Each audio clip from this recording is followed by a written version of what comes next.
saying, this is my first time in Irvine. And I got reprimanded on Facebook for writing that I was coming to Los Angeles, and Irvine is not Los Angeles. Yes. So if I insulted anyone, I apologize. Southern California. Thank you. A little bit of historical perspective of my engagement in helping, when trying to help to resolve the Israeli-Palestinian conflict, and then we'll get into what I think are the solutions, the answers, the problems, what went wrong, and lessons learned. At the beginning of the first Intifada, at the end of 1987, I had been directing an educational institute called the Institute for Education for Jewish-Arab Coexistence. It was established by me in 1981 together with the Prime Minister's Office and the Ministry of Education in Israel, and I had in fact become the first civil servant in Israel responsible for trying to improve relations between the Jewish citizens of Israel and what we called then Israeli Arabs, and today we call the Palestinian citizens of Israel. I had chosen to work in the area of Jewish-Arab relations within what's called the Green Line within the State of Israel proper, out of default. What really interested me was to work cross-boundary on the Israeli-Palestinian conflict. But from the mid-70s, when I first began to engage Palestinians, and in 1976, I went to meet with the PLO ambassador in New York City, Mr. Labib Terzi, to try and convince him to recognize the State of Israel and to address the possibility of a two-state solution. At that time in 1976, Ambassador Terzi's response to me was over my dead body. He said, we will never recognize the State of Israel. We will never make peace with Israel. There is no two-state solution. And I knew then that he was wrong. And I also believed that he would come to the realization, together with the Palestinian National Movement, that the only solution to the Israeli-Palestinian conflict is a two-state solution, to which I adhere to until today. Well, in any event, in my attempt to reach out to Palestinians and to engage in discussions of possibilities for peace between Israel and Palestine, during those years, I came to the conclusion that there wasn't an opening point available to engage in that discussion, and therefore I, at that time, decided to dedicate my life to try and improve the relations between citizens as a democracy kind of initiative of citizen to citizen in the State of Israel, where there should be full equality between all citizens of our state as we declared in our Declaration of Independence. But nonetheless, I knew in the back of my mind that as good as relations could get between the Jewish and Palestinian citizens of Israel, as long as Israel was engaged in a conflict with the Palestinian people, there would be a limit to how far we could go, because Palestinian citizens of Israel, who then were 16% of the society and today are 21% of the society, would always be suspect by the state and the majority Jewish population. As long as that conflict existed, there was a limit sociologically, politically, how far we could create equality. When the first Intifada broke out, it was a surprise to most people. After 20 years of Israeli occupation from 1967 to 1987, the Palestinian population in the occupied territories in the West Bank and Gaza and East Jerusalem were mostly complicit with the occupation. There was great economic development. There was improvement in life for a lot of people. The political movement of the Palestinian liberation movement was crushed both internally by Israel and by some of the leaders of the Palestinian people themselves, who were trying to adjust and figure out what was going on. But in 1987, there was an explosion that took place. It took 20 years for that explosion to take place before this Intifada broke out. Now, Intifada comes from the Arabic root nafada. Nafada means to shake up. And if you can envision taking a dusty old carpet and going like this to it and seeing the dust fly off the carpet, that's nafada. And the idea of Intifada was to shake off the Israeli occupation and to also shake off their old leadership that kept them in the place where they were. And the Intifada grew out of the refugee camps in Gaza and in the West Bank, and spread to the rest of Palestine, and spread across the ocean to Tunis, where the PLO leadership was. When the first Intifada began, the leadership, what they called the United Command of the Intifada, which represented the four main political movements of the PLO at the time, the Fatah movement, the Communist Party, the Democratic Front, and the Popular Front. They created a unified command and they began issuing political leaflets. I started reading these leaflets and I was amazed because the rhetoric that I had heard from Palestinians until then, the voice of Ambassador Terzi, the PLO ambassador in the UN, was absent from those leaflets of the First Intifada. They weren't talking about pushing the Jews into the sea. They weren't talking about a one-state solution. They were talking about ending the occupation, creating a Palestinian state next to Israel, not in place of Israel. And I thought this was revolutionary. And that moment for entry into the possibility of resolving the Israeli-Palestinian conflict, I believed was there. So one morning in March of 1988, I got on my little Vespa motorcycle and drove from my house in Jerusalem to the Dheisheh refugee camp south of Bethlehem. I entered the camp. This was not a particularly sane thing to do in those days. I entered the camp. There's a United Nations school at the entrance to the refugee camp. And I took up my helmet, and these young people immediately approached me and said, "Who are you? What are you doing here?" And in my broken Arabic, I told them that I'm an Israeli, and I came to listen. I wanted to understand what you're fighting for. What is this intifada about? And we started talking in the parking lot of the school, and some people invited me to their home.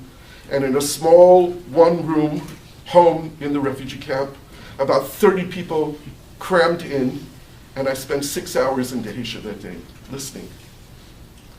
I didn't hear once throughout those 6 hours what Ambassador Terzi had told me. What I did hear was, we don't want you to occupy us anymore. We want to be free. We want to have our own state.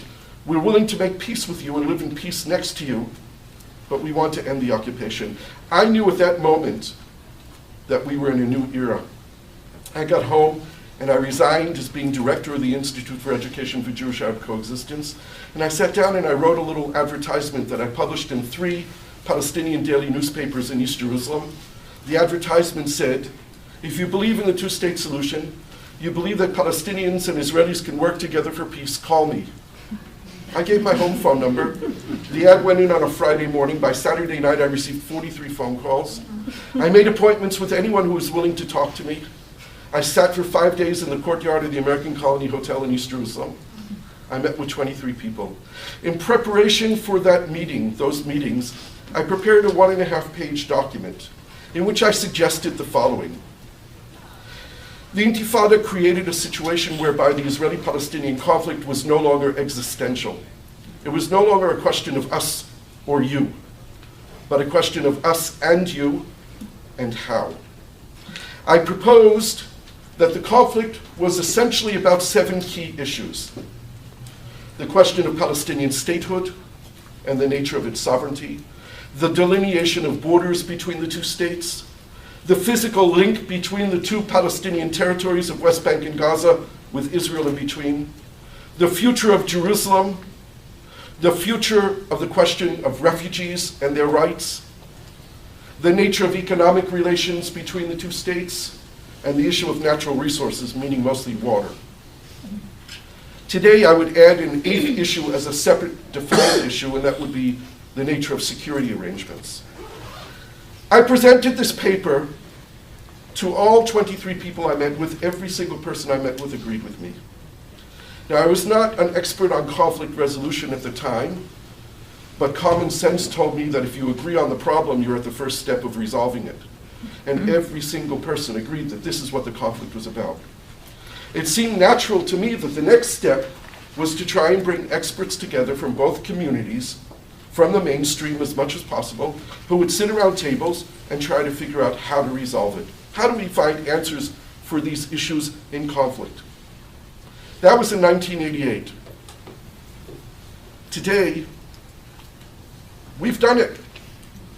There is not a single issue in the Israeli-Palestinian conflict that we don't know how to resolve.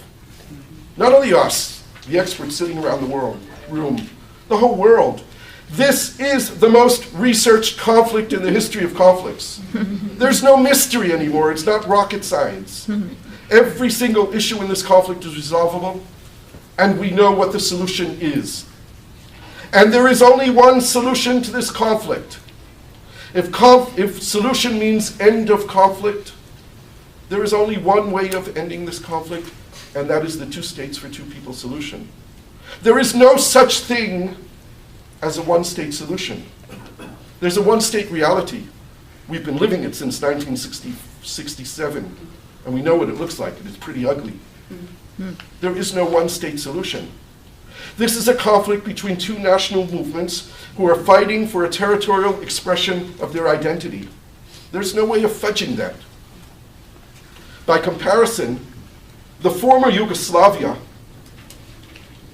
was mostly, when it broke apart, a national conflict, and those areas of the former Yugoslavia that had a clear national identity were able to break apart and form separate nation states. Historically, they were there in the past. Croatia, Serbia, Montenegro, Slovenia. But the areas of Bosnia-Herzegovina were mixed. There were no clear, definitive lines where you could delineate this population from that population. The populations lived mixed. And what happened in Bosnia-Herzegovina was the war became an identity conflict. An identity conflict. In 4 years, 105,000 people were killed because the society went insane because it could not find a way to separate itself. Israel-Palestine is not an identity conflict. It is a territorial national conflict with very clear lines of delineation.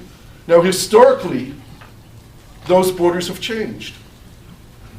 Initially, the first proposal in 1937 divided it one way. In 1947, the United Nations divided it in another way, more or less on an equal basis. And all these years later, we're talking about a delineation of borders of the land between the river and the sea, the Jordan River and the Mediterranean Sea, of 22%, 78%. That's the result of historic consequences of rejecting partition in the past. If partition is rejected again, if it's rejected again, there will not be a way to partition it in a smaller portion for the Palestinians. When the Palestinians entered the Oslo peace process, actually in 1988, when Yasser Arafat issued the Declaration of Independence of Palestine, a really interesting document, I don't know if you've read it, you should, written by Mahmoud Darwish, the Palestinian national poet. It's a parallel document to the Israeli Declaration of Independence, really parallel in the way that it's constructed. And in that document, something that's fascinating that a lot of people don't know, it even mentions that in Palestine there will be two states, a Jewish state and an Arab state. It uses those words, Jewish state and Arab state, in the Palestinian Declaration of Independence, based on UN Resolution 181 from 1947. That Declaration of Independence accepted the existence of Israel within the 1967 borders, granting Israel 78% of the land. For the Palestinians, that was a huge historic compromise made by Yasser Arafat and the PLO. That was ratified once again in 1993, September 13th, when they signed the Oslo Agreement on the White House lawn. The decision at that point by the Palestinian National Movement was to accept a Palestinian state on 22% of the land between the river and the sea. And as such, they recognized the state of Israel on 78% of the land. And when they entered into a negotiating process, the Palestinian decision was not to accept 21% or 20% or 19%. It was a decision that the Palestinian state would be established on 22% of the land. Those are the terms of reference for solution to this conflict. Now, I'm going to paint a picture of what the solution is in broad strokes, and we all know it. Again, there's no mystery here. The solution to the Israeli-Palestinian conflict is the two states for two people, based on the 1967 borders, with territorial swaps. Now, this is also remarkable. Israel has built settlements over the Green Line since 1967. Those settlements are illegal by international law. Even if some state committee in Israel make some kind of ruling and determination that it's not illegal and there's no occupation, that's a fiction. There isn't a serious international lawyer in the world who will say that settlements are not illegal. They're illegal. Israel built settlements illegal. Israel transferred population over the Green Line against international law. And at the end of the day, in recognition of a reality on the ground that can't be reversed entirely, the Palestinians said, we are willing to accept the idea of territorial swaps, one-to-one, to enable Israel to accommodate a large percentage of the settlers who are living over the Green Line on Palestinian land. This is a historic compromise. Now, I want it to be clear, because I want it also to be understood from the Israeli side. Israelis believe, Jews believe, I believe, that we have a right to all the land. When I open up the Torah, when my fingers walk through the pages of the Old Testament, I'm not walking on the beaches of Tel Aviv. I'm walking through the hilltops and the valleys of Judea and Samaria in the West Bank. That's the historical heritage land of my people, the land of the prophets. I understand, though, that in the interest of life, in the interest of survival, in the interest of existence, I cannot materialize all of my rights. Compromise on those rights in order to reach peace. Now, that peace, again, is based on the 67 borders with territorial swaps. The swap necessary, in fact, the maximum swap possible, is around 4%. Why is that the maximum? Because that's the maximum land available inside of Israel proper, uninhabited land that can be swapped with the Palestinians, that's adjacent to the Green Line of either West Bank or Gaza. It can't be much more than that. But a 4% swap, in other words, a 4% annexation by Israel of settlement blocks in the West Bank, will accommodate about 80% of the settlers. About 80% of the settlers will not have to move homes. They will end up living in the sovereign territory of the State of Israel. Another 20% of those settlers, somewhere between 80 and 100,000 people, living in the hinterland, living inside the West Bank, in the Jordan Valley, will have to make a choice. And there will be 3 choices that they will be able to choose from. Those who wish to live in the areas that they call Judea or Samaria can move to the annexed areas and remain in Judea or Samaria. Those who wish to be repatriated to the State of Israel can come back to Israel proper. And the third option is that they can remain in the State of Palestine as permanent residents, as citizens of the State of Palestine, to be negotiated with the Palestinians, but the principle that there should be a Jewish national minority in the State of Palestine. Why not? Why should the State of Palestine, in the land of Israel, be Judenrein, be absent of Jews?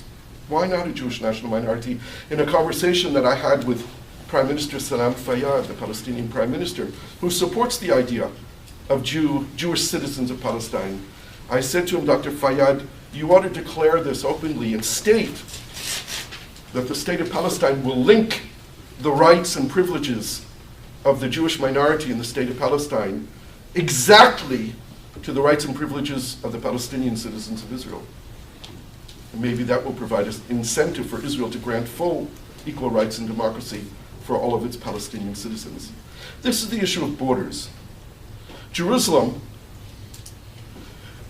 a really interesting city. How many people have been in Jerusalem before?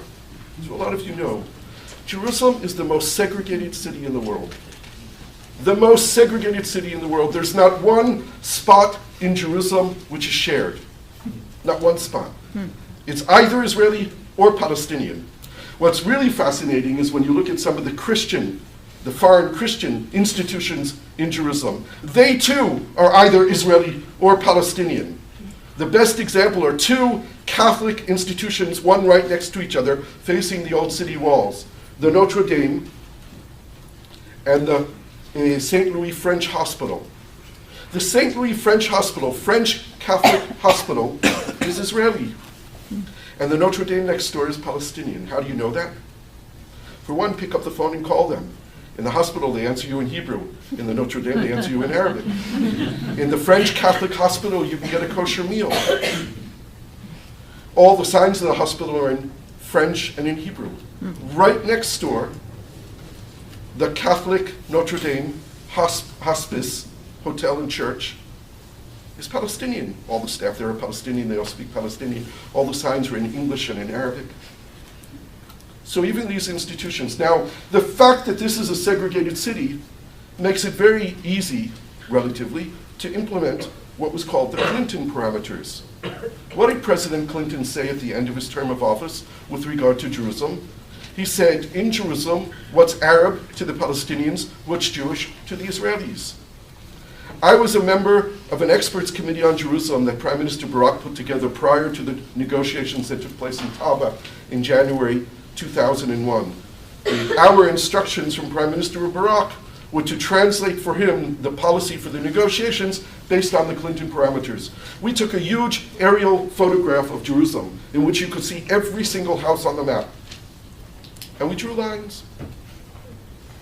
And with a few exceptions, it was relatively easy to draw lines that would delineate what areas of the city would be under Israeli control and what areas would be under Palestinian control. In order for Jerusalem to work, to be livable, and I'm a Jerusalemite, it has to be an open urban space. The only walls that should exist in the city of Jerusalem are the old city walls, built by Suleiman al-Majid, the Sultan, and not new walls that we've built all around the city. Cities don't like walls. Jerusalem doesn't like walls. But the sovereignty in Jerusalem can be delineated on the basis of demography. We all know which are the Palestinian neighborhoods. We all know which are the Israeli neighborhoods. The complicated part of Jerusalem is the heart of Jerusalem, the old city of Jerusalem. Less than 1 square kilometer, 900 square meters. That's the old city, divided into 4 quarters. They're not really quarters, and the divisions aren't really divisions, but there's one called the Muslim quarter, and the Christian quarter, and the Armenian quarter, and the Jewish quarter. And there are basically 2 solutions for the old city of Jerusalem. One is applying the Clinton parameters to the old city, where the Jewish quarter would be under Israeli sovereignty, and the other quarters, where Palestinians live, would be under Palestinian sovereignty. Or you could adopt a different model, and it has different variations to it. The one that Prime Minister Olmert and Abu Mazen discussed in their negotiations was a kind of international management company for the old city of Jerusalem that would be managed by the Israelis, the Palestinians, the Jordanians, the Saudis, and the Americans. Sounds complex? It's doable. There was a very interesting model put forth by a group of Jerusalem experts, Israelis, Palestinians, and Canadians from Windsor University in Canada called the Old City Project. You should look at it. They did enormously detailed work on solutions for the old city of Jerusalem with the same kind of idea, a management company managing the old city on behalf of the people who live there and the people of Israel and Palestine. What I'm suggesting is that there are different models, they're all workable. The heart of Jerusalem is, of course, the Temple Mount, Haram al-Sharif, the noble sanctuary, the place where the Dome of the Rock exists and the Al-Aqsa Mosque, which is mentioned in the Quran, the 3rd most holy place for Islam, and for Jews, the most holy place. For Jews, wherever we are in the world, we turn toward Jerusalem to pray. Within Jerusalem, we turn toward the Temple Mount to pray. This is the heart of the hearts, but there's also a solution. And the solution, in fact, comes from the religion. We're blessed because our rabbis tell us that we shouldn't go up there. That's what our rabbis tell. The Orthodox rabbis, the rabbinic establishment of Israel, the ultra-Orthodox rabbis say that Jews should not go up to the Temple Mount. Why? Does anyone know why? Graves. Not because of graves. No. Only the priests are supposed to be up there. The Holy of Holies is the place, according to the Jewish faith, where on the final closing moments of the Yom Kippur prayers, the holiest day of the year, the high priest would enter the Holy of Holies, and according to our tradition, the divinity, God himself or herself, would descend upon the mount into the Holy of Holies, and the high priest of the temple would ask forgiveness on behalf of the people to God. And because we don't know where the Holy of Holies was, the rabbis say Jews should not go up there because we'll desecrate the place. So we're blessed. The status quo where Muslims control the Temple Mount, the Haram al-Sharif, is something which is acceptable to us, both from a religious point of view and from a political point of view. And when the Messiah comes, as we believe, new arrangements can be made. But for the time being, that's acceptable. The most difficult issue, people thought, the next most difficult issue, and it's really a hard one, is the question of refugees. There is an inherent contradiction between the implementation of the right of return for Palestinian refugees and the implementation of the two-state solution. You can't have both. It doesn't work. Palestinian refugees get screwed. They do. Historic consequences. We have to try to mitigate the pain and the difficulties. Palestinians have demanded throughout negotiations that Israel recognize the right of return and negotiate its implementation. This has been the mantra of Palestinian negotiations for the past 20, 25 years. The solution that Ehud Olmert and Abu Mazen came up with in their negotiations, Abu Mazen recognizing that millions of refugees could not go back to Israel proper, because then Israel would cease to be Israel, was that they arrived at a number, which they didn't actually conclude in the end because they didn't finish the negotiations, but they arrived at a number and kind of fudged it. They said that Palestinians would call it right of return and Israelis would call it family reunification. Now, I don't know if that's a suitable answer. What I do know is that at the end of the day, at the end of these negotiations, we're going to have to find the way, we as Jews, will have to find the way to acknowledge verbally our share of the responsibility for the creation of the refugee problem. Not all the responsibility, but our share of that responsibility. And Israel will have to participate generously in an international fund that will help Palestinians resettle, either in Palestine or wherever they choose to resettle. Every Palestinian, wherever they are, should have the right forever to become a citizen of their state at any time they want. This should be a Palestinian right. I know this is the Palestinian position. Palestinians, wherever they are, whenever they want, can become citizens of their state, as Jews have a right to become citizens of the state of Israel. And we will have to find a way of accommodating over a longer period of time reconciliation based on recognizing the wrongs that were done in the conflict, and finding some symbolic way of answering the right of return, but it will be only symbolic, in numbers or other symbols. But this is the reality. Palestinians are going to have to transform the idea of return to their land. Auda lil ard to auda lil watan. Return to the homeland, which is the state, and not necessarily their piece of land. But there's another possibility as well. Someone recently did some very interesting research on the territorial issue and looked for land that could be swapped as part of the territorial swaps, on which there were Palestinian villages from before 1948. And in this study,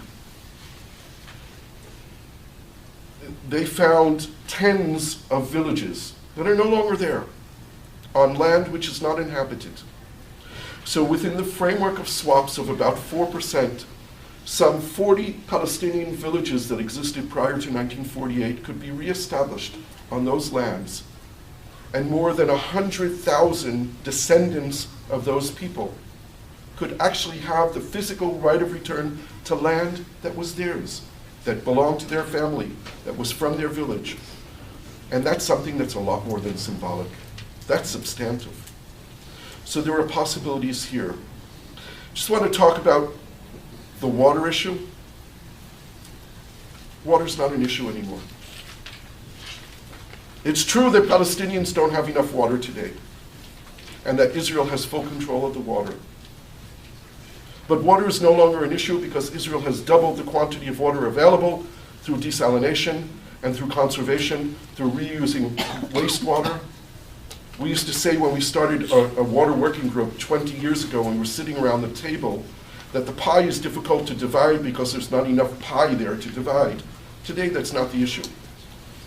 Resolving the water question is a matter of a maximum of $250 million a year. That resolves the water issue for Palestinians, provides the state of Palestine with enough water that we'll need for the future.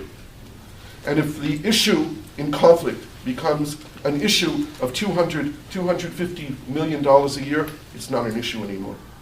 This is completely resolvable. It's a technical economic issue, not more than that. And water today has nothing to do with controlling land. People make these claims, we built the separation barrier, the wall in this way in order to steal water. You don't have to build walls to steal water.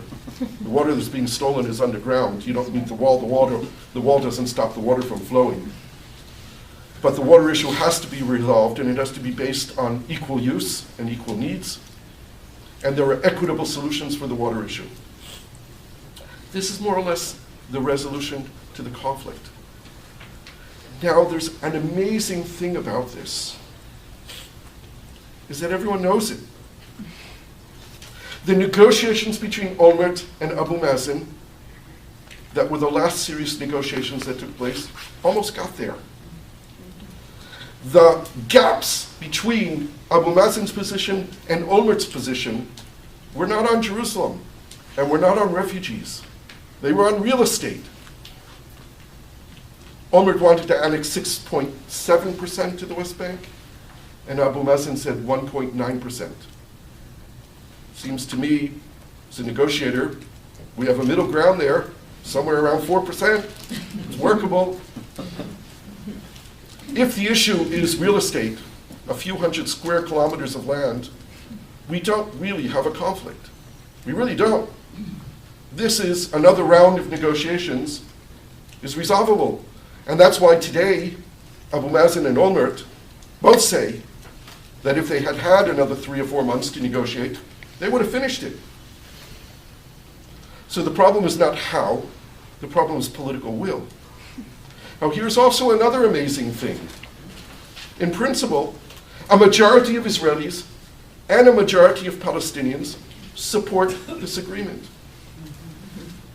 All the public opinion research that's been done over the last years in Israel and Palestine continually point to the reality that a majority of Israelis and a majority of Palestinians are willing to accept this deal. But a majority of Israelis and a majority of Palestinians don't believe there's a partner for doing it on the other side. This is the historic tragedy. When you go to Palestine, you ask Palestinians about peace. I don't know Palestinians who don't want peace. I don't know Israelis who don't want peace. But a majority of both sides believe that they don't want it on the other side. The myth of no partner has been created. It's been devised. It's been mechanized. It's been publicized. It's been enhanced. And it served the political will who don't want to make peace, who don't want to reach those compromises. It's not real. I meet with Abu Mazen frequently. There is no better peace partner for Israel than Abu Mazen. No one more willing, I know, to negotiate that deal in Palestine. And there's no doubt in my mind that when he does it, an overwhelming majority of his people will support him. But what problem is it that we face? The problem is that the failure of the peace process created a reality in which Israelis and Palestinians both are not worthy of trust. Both sides.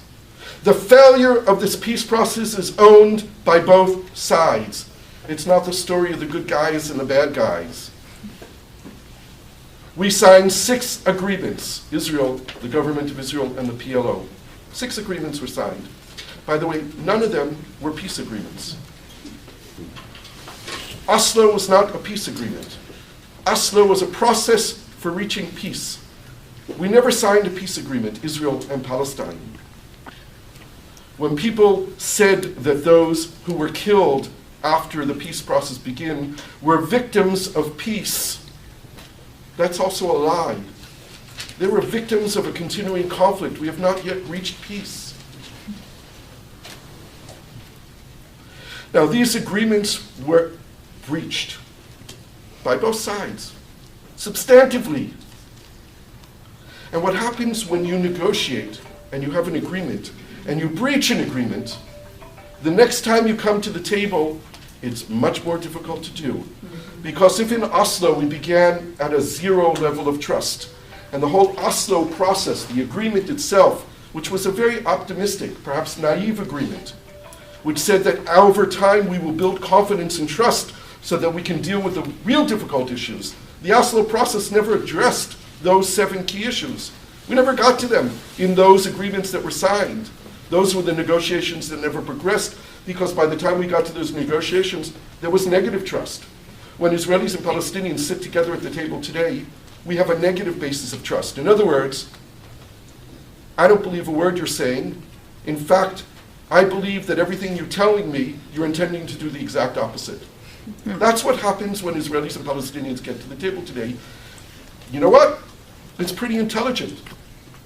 If they actually believed the other side, they would be naive and stupid, because we've lied to each other. Now, what were the most substantive breaches? How did this whole thing break down and spin out of control? Well, the big Palestinian breach was returning to violence. Now, how did that happen? The rationale of Oslo, the reason why Arafat went into it and did what he did, was because the premise was that Israel would withdraw from territory, turn it over to the Palestinians, they would begin to establish their state on that territory that Israel withdrew from, and in exchange, they would create a system of security that would end terrorism against Israel, and Israelis would no longer be killed by Palestinians. That was the rationale. And it made sense, because if you're withdrawing from territory, you're giving it to the other guys, they're building a state, they have to create law and order. They have to have security, they have to have security forces, and any acts of crime or terrorism that takes place from their territory would endanger the existence of their state.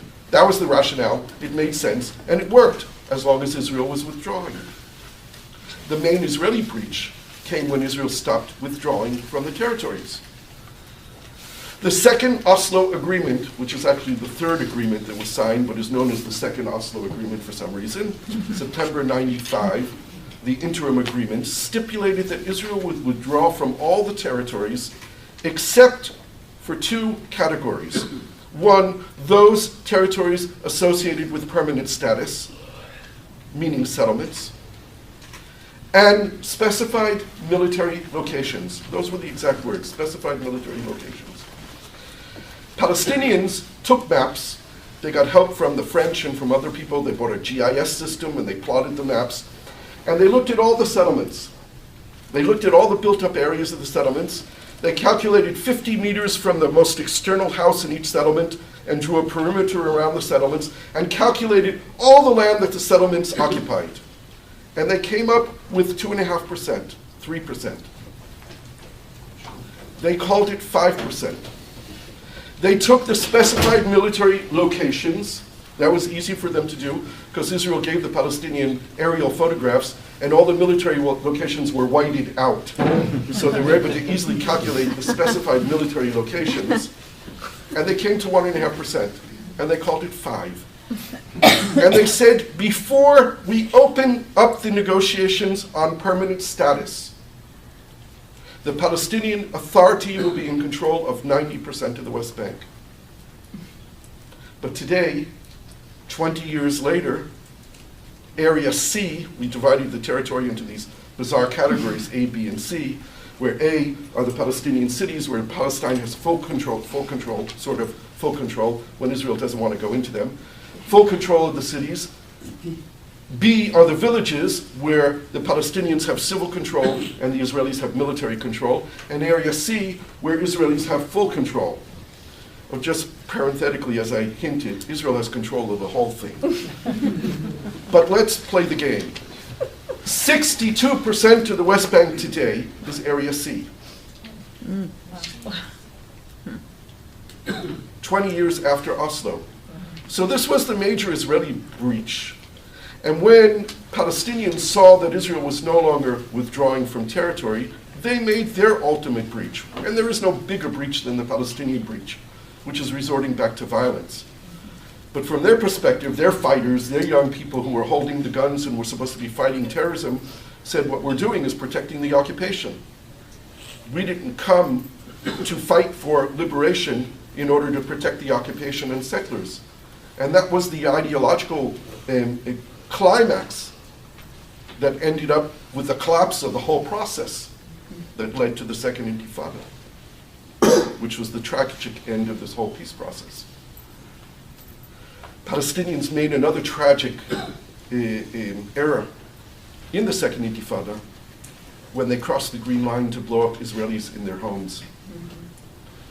Because if they were fighting against settlers, or if they were fighting against the army in the occupied territories, we could say it's about the occupation.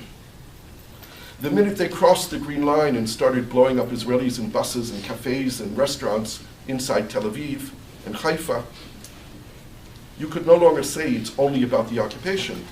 And the Israeli public, the Israeli peace camp, translated it to be that it's not a conflict about 1967, it's a conflict about 1948, about our very right to exist.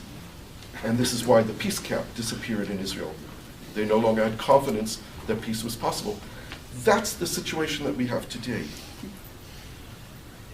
But what have we learned from this process? What should we have learned from this process?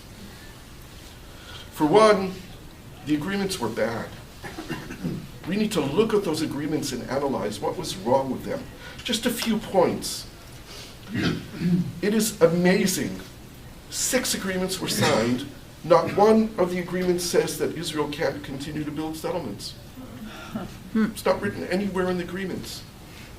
Palestinians understood that when it was written that neither side will do something that will prejudice the outcome of the permanent status negotiations, that meant that Israel should not build settlements.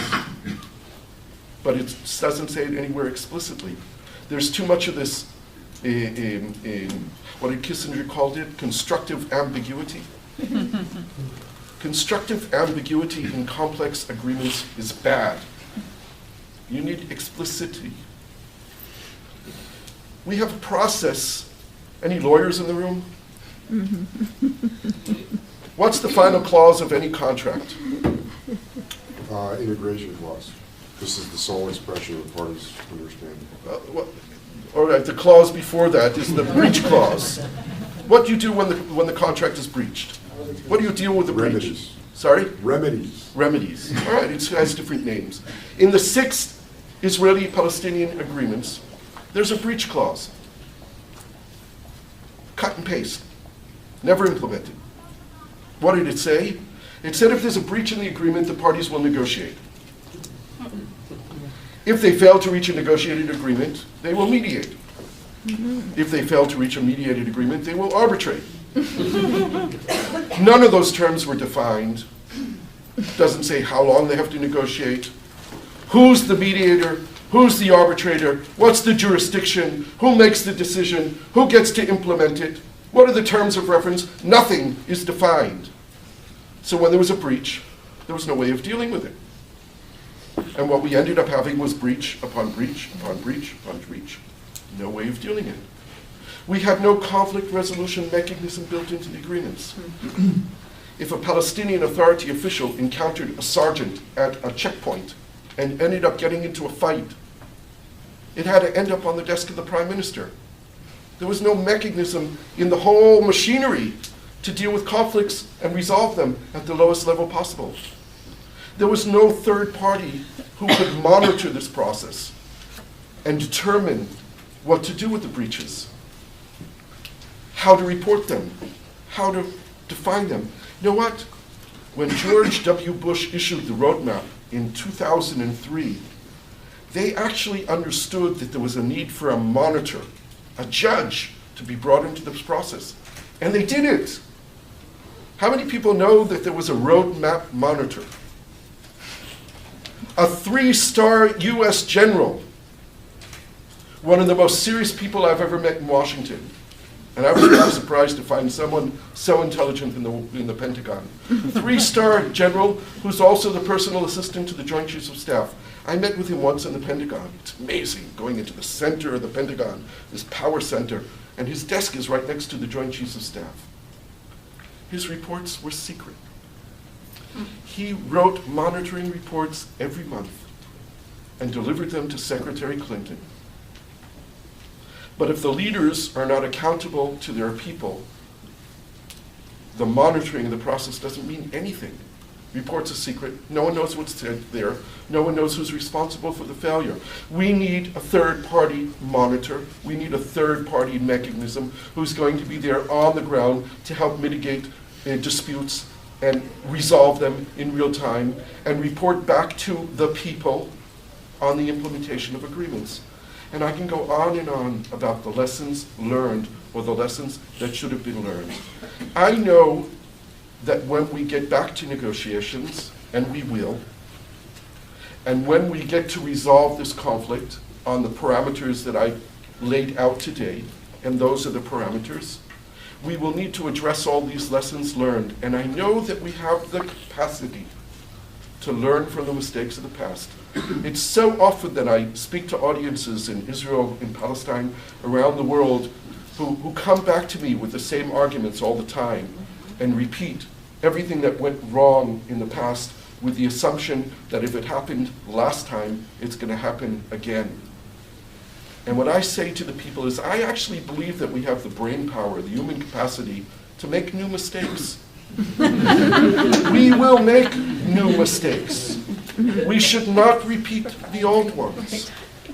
We have the ability to understand what went wrong and to figure out the ways to lessen the dangers. One last issue, and then I'll open it up, because someone's going to say, the elephant in the room. And what's the elephant in the room? The elephant in the room is Gaza and Hamas. How do you make peace with Hamas?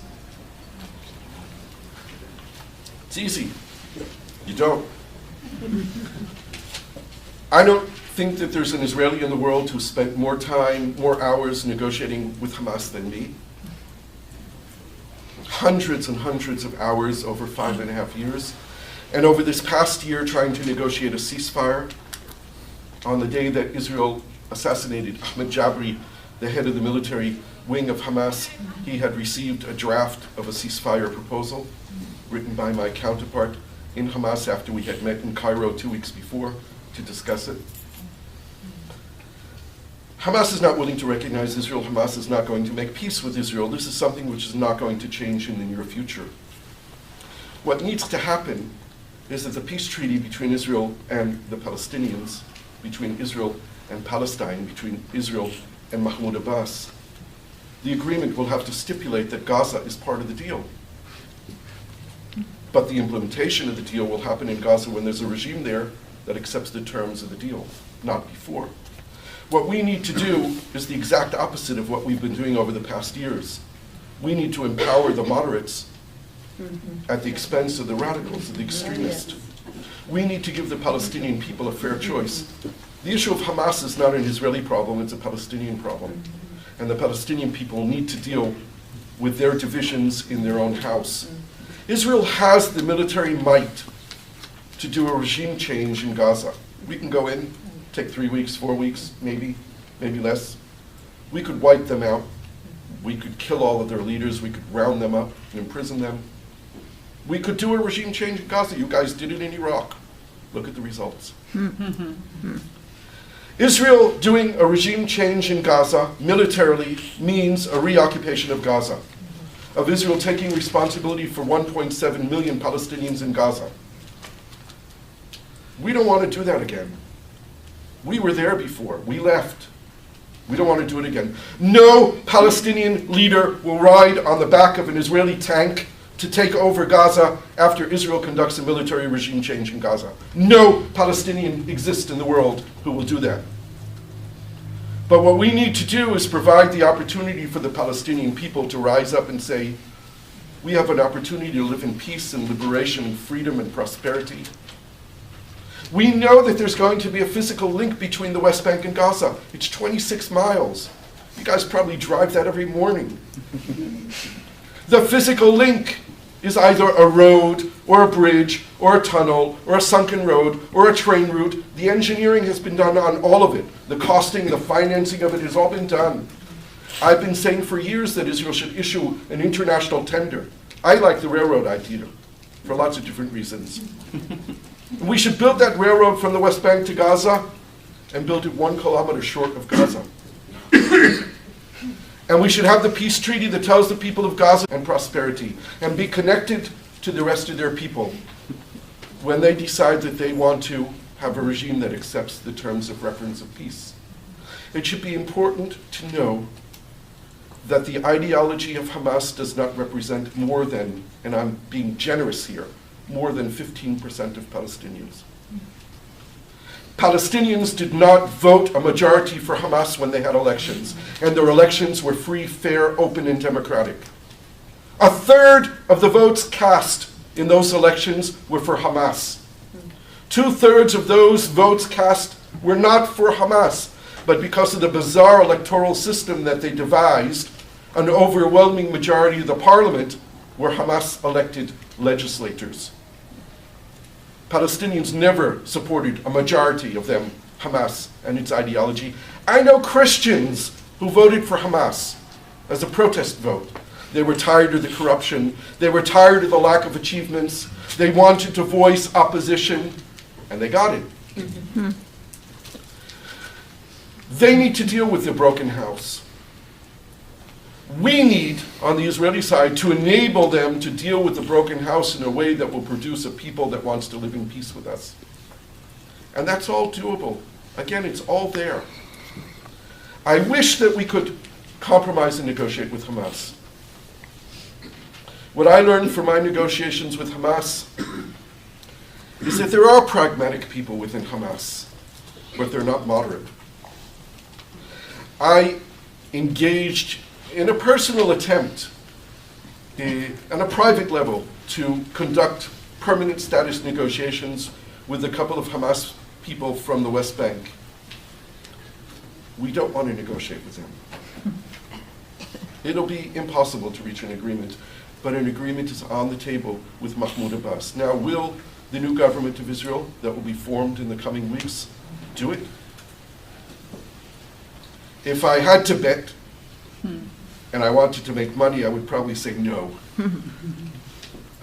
Will they do it? They don't have a choice. We are running out of time. And the time factor is not another 100 houses being built in the settlements. That's not the issue. The settlements, the physical land that the settlements occupy is between 5 and 6%. They control it all. Their statutory borders are 40% of the West Bank. But the physical land of the settlements themselves is not the problem. The problem is a political problem, not a geographic problem and not a physical problem. It's a political problem. Why are we running out of time? Because the current Palestinian leadership that's willing to make a deal with Israel today doesn't have a lot of time to stay there. It's already questionable whether or not it has legitimacy. Abu Mazen is not particularly popular amongst his people. But he's not popular not because he's done something wrong. He's not popular because he's failed to deliver the promise. And people are disappointed. And people want to change. They want the promise. And the promise is peace. And the promise is freedom and liberation. And Abu Mazen has failed to deliver. But if he were to come back tomorrow with an agreement in hand, he would be the most popular Palestinian leader ever. I'm sure of that. So anyway, I'll end here. I'm sure there's a lot of questions. People want to make statements, disagree with